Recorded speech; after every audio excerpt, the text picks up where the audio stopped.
Hey everyone, it's September 16th, and that means that if today's your birthday, you share with serial killer Terry Blair, who murdered at least 7 women in Kansas City, mostly in the early 2000s. And that is him right over there.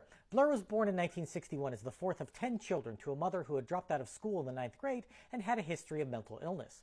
Raised in poverty, his childhood wasn't a happy one, as he also became a high school dropout and, along with his younger siblings, witnessed his mother shoot and kill her long-term boyfriend when he was only 17, for which she only received a sentence of 5 years probation and an order to undergo psychiatric care.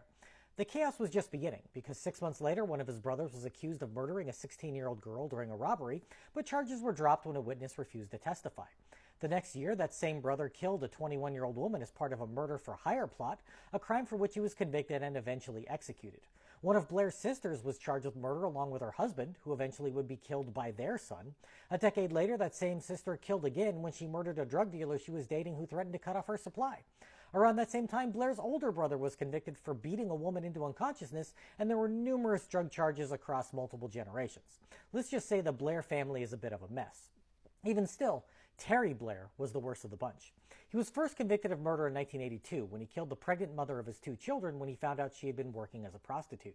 Sentenced to 25 years in prison, he was released on parole in 2003, but not having a stable home to return to, it was almost inevitable that he would end up back in trouble. A year after his release, 2 bodies were discovered in an abandoned property, and the following day an anonymous caller to 911 claimed to be responsible. The caller also told the dispatcher where they could find another body a few blocks away. He called again the next day to reveal where 2 additional dead women were located and promised to call again, but a media report came out about the calls and spooked him. Meanwhile, the police started connecting multiple rapes and murders in the vicinity, while their forensic team worked on tracking down who had made the calls, which they determined were from a stolen cell phone. The police identified Blair as a suspect. He lived near the area, was on probation for murder, was on record as having threatened a prostitute, matched the description the living victims gave, and the phone calls had been routed through cell towers near his residence. They picked him up on parole violations and built their case, after which he was charged with 8 murders and multiple rapes. In a pretrial agreement, the death penalty was taken off the table and was agreed to be a bench trial, so a judge would determine guilt or innocence instead of a jury.